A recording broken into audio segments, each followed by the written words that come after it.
Hey everybody, welcome back to Project YARE. This is AJ. I just finished watching Spider-Man Far From Home, and it was actually fantastic. I don't really know what I was expecting. The Spider-Man movie is really good. I watched it in 3D, and I 100% recommend watching it in 3D. It's really good that way.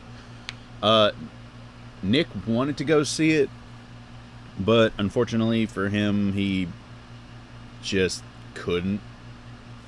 And Brad doesn't want to really go watch movies with anyone. But I went and saw it, and it was really well done. Like, I've seen a lot of people kind of be like, oh, Jake Gyllenhaal, stuff like that. But I think he did really, really well, because I knew he was going to be the villain the whole time. I think everybody did. But the way he played it off, you really did think that he was, going to be a good guy. Like, you believed everything that was said. And I know some people will be like, oh, that's spoilers. It's really not. Come on. This is spoilers, though. And I'll say this right now. The multiverse thing is not happening right now that we know of. But I like how that was the first thing that people jumped to, was the possibility that the multiverse was going to be introduced. And I wouldn't have been against it. But at the same time, I really feel like a lot of people probably wouldn't have really believed it as much, since Endgame is what this movie is following after. But at the same time, it may have actually made a difference. It may have made it stronger. Now, here's the thing. The characters in Spider-Man are really enjoyable for only one of them having superpowers. I can't really say anything wrong about the cast. It's just, I don't want to say it's a perfect cast. I don't know half of them. I know one of them is Spider-Man. It's Tom Holland. I don't know his friend's name in real life. Ned. I don't know his name in real life, but the guy who plays the character does a really good job at playing the really overexcited friend. He does a really good job at that. I like that. Zendaya, however you want to pronounce her name, I'll let that be up to her, because it's her name. But I remember when she I don't want to say first debuted, but like for Disney, she debuted in a show where her and, I can't remember the other chick's name, danced. And I remember being like, that's a weird idea for a show, but okay. And she holds her own. She's a good actress. I like her. The chemistry between her and Tom Holland, their characters and everything, is believable. I feel like it's something that would have been seen before I feel like it's something that should have been seen before in other, teen movies. Like the original Spider-Man, the Sam Raimi ones with Tobey Maguire, I didn't really believe them. Like, I mean, I kind of felt like, they kind of like each other, but at the same time, I didn't feel like, oh, they like each other. No, it didn't feel as believable. Then you have the amazing movies, because it's only two. Andrew Garfield and who was it? Emma Stone? Was that her name? Is that who did it? I don't remember. Their chemistry was believable, and it was believable enough that I think they actually started dating in real life, and are still probably dating in real life. I don't know. This one feels more genuine. This feels more like a genuine, two teens. I think they're like supposed to be 16, which they're obviously not.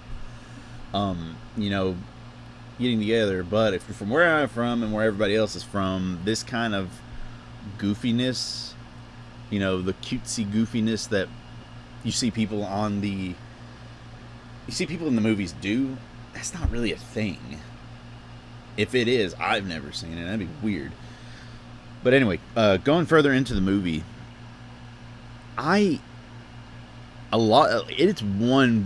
it's one big mind trip. It really is.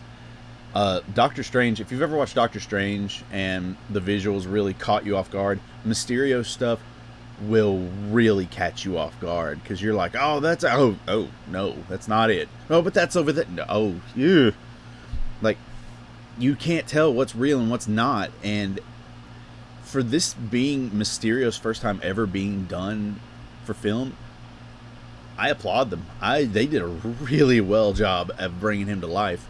And it's like I said, people probably were against Jake Gyllenhaal being the character. He does a good job. He really, I don't really know how to give the word for it. Some people thought that he should be more intimidating. I'm like, honestly, he's pretty intimidating. Like, if you met somebody that acted like he does, you would probably call the police on them. That's how creepy they are. What else? Like, I don't want to get into spoilers just yet. Like, I'm going to get into spoilers, we'll say a couple minutes. Meaning, like at 7 minutes. That's when I'm going to get into spoilers. But I'm trying to think. The movie is just so well done. Like, all the visuals for it, and I don't mean just Mysterio stuff. I'm talking about, like, just where they're at. Like, they go from Italy to Prague to London to, like, all these different locations over in Europe, and beautifully shot. I mean, it really feels it. I'm not gonna say it feels like a legitimate vacation. It really does feel like a legitimate vacation. It 100%. Go see it. Just go see it. I can't do it justice by trying to, talk about everything and trying to explain things, because it's just not good enough. If you go and see it, then you'll be like, yes, okay, I got you. Okay, spoilers right now. There is no multiverse. The multiverse is not a thing. I'm pretty sure I've already said it. A lot of people wanted there to be a multiverse. Nick Fury is not Nick Fury. He is a Skrull, as is Agent Hill. I don't know if the other members that are with him are Skrulls. Don't know. But there are two end credits to this. The first one, apparently, for whatever reason, Spider-Man didn't check to see if Quentin Beck was still alive. Instead, he was just like, "Oh, I accidentally killed him." Like, no, people fake it. He's a really good actor, and I'm not saying it's Jake Gyllenhaal, because Quentin Beck is an actor. He's like a special effects guy, but he's also really good at acting. He's good at messing with people. And he didn't check him, and apparently, possibility he's still alive. But what happened is, in the first mid-credit, I guess, past the really cool artwork and music and stuff, before they get to the real end credits, where it's just, orchestral things, which is great. I love orchestral things. In that first one, J.K. Simmons is back, and he is J. Jonah Jameson all over again, and I love it. Honestly, I couldn't think of anybody else who could play Jameson. And I'm not saying that for, oh, he did such a great job. No. With the mustache and the hair, even though he was bald on top, which was odd, but whatever. This is the MCU. It's not the same thing. But he is J. Jonah Jameson. And he's also Commissioner Gordon, which, worlds colliding there. But Quentin Beck sends a message out telling everybody that Spider-Man is a bad person, and he's trying to kill people and stuff like that, and just crazy stuff. And he blows the lid on Peter's secret identity, basically being like, Spider-Man is Peter Parker, and like, it's on this big screen for everybody to see. It's not like some small thing. And I was like, oh, like, things are gonna get serious in the future. I really hope that they're not planning on doing the whole Mephisto thing, because that didn't go over the first time. I'm pretty sure it wouldn't go over well theatrically. What else? Oh, the end credits. The real thing that everybody wanted to stay. Well, I was the only one that stayed around. Everybody else friggin' left. But I stayed because I was like, there's got to be something leading up to this. And no, there's really not. Nick Fury's in space, and so are he's with the Skrulls, which fine. I don't know what's happening here. I feel like it was kind of just, a tease of, well, we'll let you know what's going on. What else happened? Let's see. There is a part where the part that everybody sees in the movies, sees in the trailer, isn't in the movie at all, which, surprise. But the part where he's like talking to the cops and stuff, telling them he's going on vacation, that's not in the movie at all. And I'm really confused as to why they took that out, because I was like, that'd have been great. That's a funny part, even with people seeing it about a million times on commercial.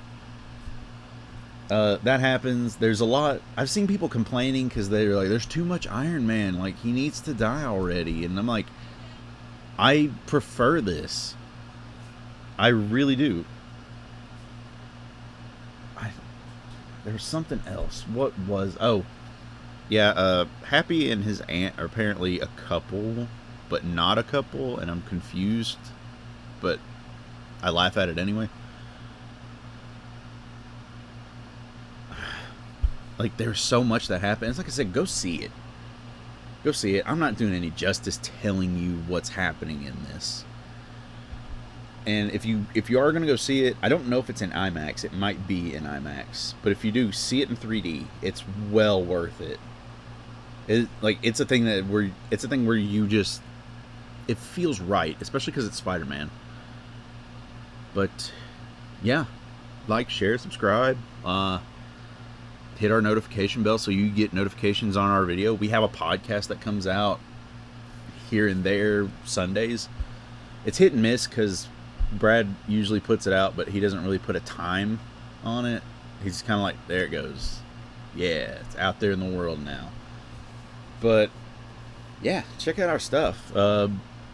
Me and Nick usually do these. I think I'm just going to be the one that does them now because we talked about rewatching all the Marvel movies and everything, and we got to we got to Iron Man 2, and then Nick was like, I don't want to do it anymore. And I'm like, I do. I still want to do it. Like, what's wrong with them? But, whatever. I've talked too much. Anyway, thank you guys so much, and see you in the next video, whatever it may be. Later.